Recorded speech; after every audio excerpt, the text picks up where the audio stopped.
In front of me is OPPO Pad 5, and today I would like to show you how you can change default apps.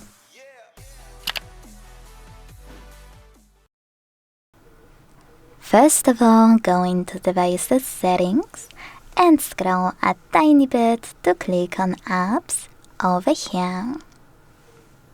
Now, select the default apps right under App Cloner and decide which section you wanna manage.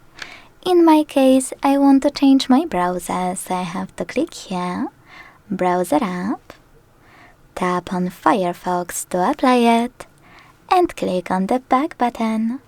So when I do that, as you can see, my default app has changed. You can do that with all of those other sections as well. Thanks so much for watching. If you enjoyed this video, leave a like, comment, and subscribe. Bye!